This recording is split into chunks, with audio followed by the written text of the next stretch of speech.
नारी अगर पति का नाम लेती है तो उसकी आयु तिल भर की क्षीण होती चली जाती है। कितना? तिल भर।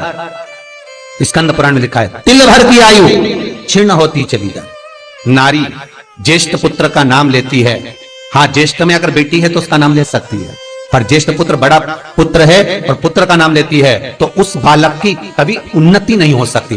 तन से, मन से या धन से वो बालक हमेशा दुखी ही रहेगा। तुम दुनिया का सारा सपोर्ट कर दो, तुम चाहे अपनी प्रॉपर्टी बड़े बेटे के नाम कर दो, तुम चाहे पूरा दुनिया भर का सुख अपने बेटे के सामने लाकर खड़ा कर दो, तो भी अगर मां अपने बड़े पुत्र का नाम बार बार लेती है तो वो पुत्र या तो तन से या मन से या धन से दुखी ही मिलेगा, वो सुख नहीं पा सकता।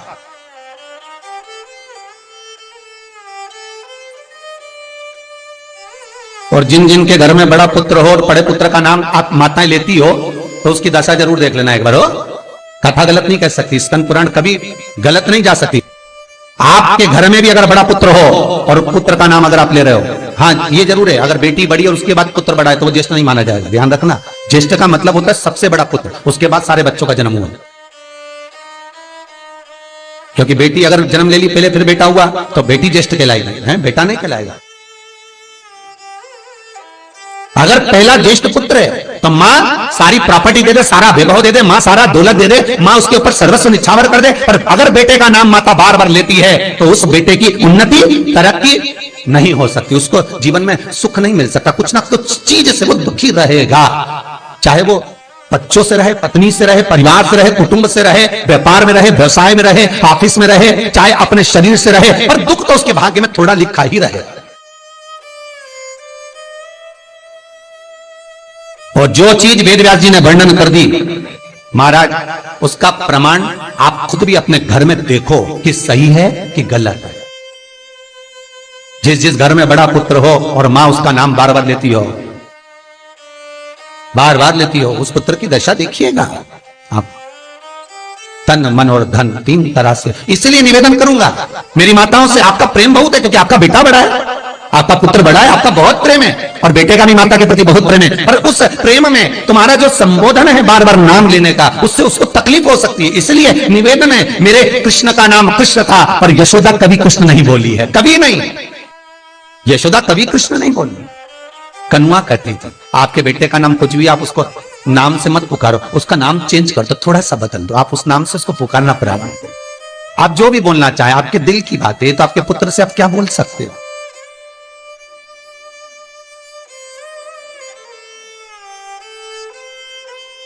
मेरी कौशल्या मैया राम को केवल राम ही कहती थी।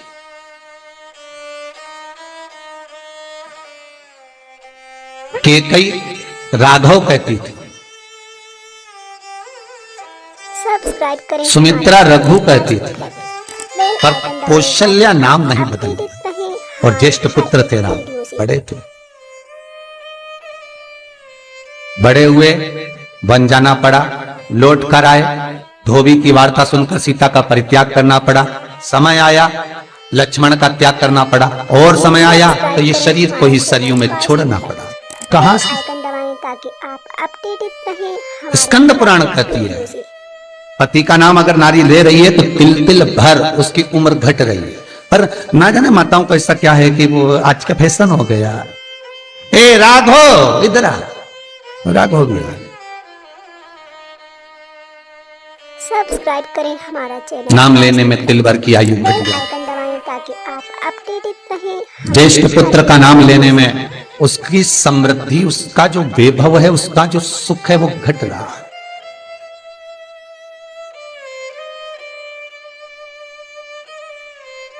तीसरा, जिस गुरु से गुरु मंत्र लिया है, गुरु दीक्षा ली है, जिस गुरु से आपने गुरु मंत्र का स्मरण किया है, जिस गुरु से आपने गुरु मुख हुए हैं, जिस गुरु से आपने गुरु मंत्र लिया है, आपने अगर मंत्र ले लिया, चार जगह पर बात निकले, कोई पूछ भी ले कि आपने गुरु मंत्र किससे लिया, तो बता दो भैया हम तो वहां गए थे, वहां का जो गुरु जी है उनसे हमने गुरु मंत्र लिया, वही हमारे गुरु है। नाम का स्मरण ना करते हुए उसकी पहचान बताने का प्रयास करो, वो ऐसे वो वैसे वो वहां रहते, उसका स्मरण। गुरु का नाम लेने से क्या जाता है महाराज? शास्त्र कहता है गुरु जिसने मंत्र दिया उसका नाम मत लो, गुरु ने जो मंत्र दिया उसका नाम लो। बहुत ध्यान देना महाराज। दुनिया के लोग गुरु का नाम लेकर बैठे हैं, उन गुरु जी से मंत्र लिया था तो उन्हीं का नाम लिया जाए, श्री ये मान जी ये मान जी। अरे क्या नाम लेना, क्या नाम ले? हमें गुरु का नाम नहीं याद करना, हमें गुरु मंत्र याद करना। जो गुरु ने मंत्र दिया उसका स्मरण कर। क्या होता है? स्कंद पुराण कहती है जब माला जपने के लिए बैठते हैं तो गुरु का श्री विग्रह तुम्हारे सामने होना चाहिए कि हमने उन गुरु जी से मंत्र लिया है, और गुरु का नाम नहीं। गुरु मंत्र लेते समय गुरु का विग्रह सामने हो और मंत्र जो गुरु ने दिया है उसका स्मरण, सब्सक्राइब करें, उसका स्मरण। बेल आइकन दबाएं। हम बार बार अगर गुरु के नाम का स्मरण करते हैं, वीडियो से हम बार बार गुरु का नाम लेते हैं, जिस गुरु से मंत्र लिया उसका नाम अगर हम बार बार ले रहे हैं तो हमारे घर में महाराज शांति टिकती नहीं है। थोड़ा सा क्रोध क्लेश थोड़ा बड़ा रहता है।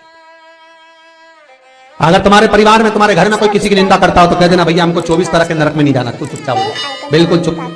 94 नरक में से 24 नरक निंदा के, वीडियो से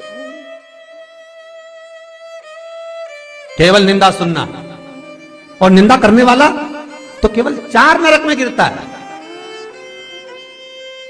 क्यों 4 नरक में गिरता है? तो पूछा निंदा करने वाले को ज्यादा पाप लगना चाहिए, नहीं उसको कम लगता है। तो कम क्यों लगता है?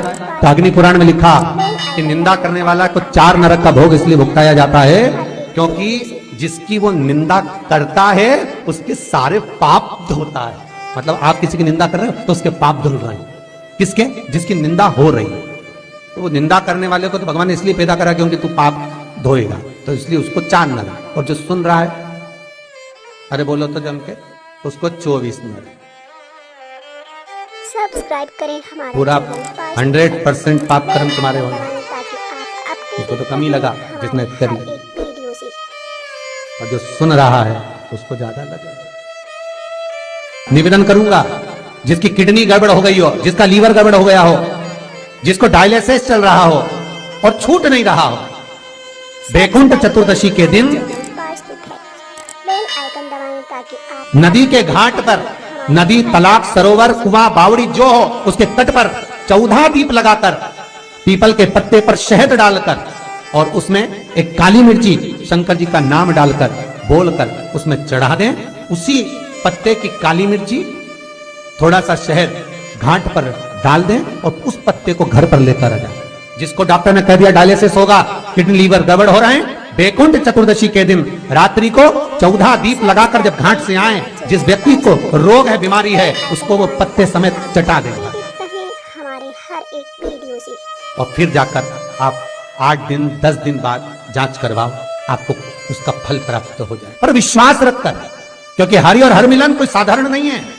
वैकुंठ चतुर्दशी का हिंदू धर्म का एक त्योहार जो हमारे भगवान शिव ने निर्मित किया है।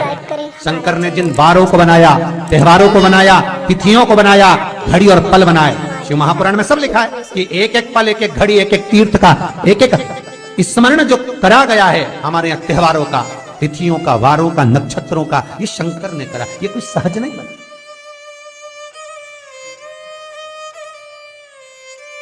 कि सहजता नहीं है। श्री शिवाय नमस्तुभ्यं, श्री शिवाय नमस्तुभ्यं, सब्सक्राइब करें हमारा श्री चैनल शिवाय ताकि आप नमस्तुभ्यं।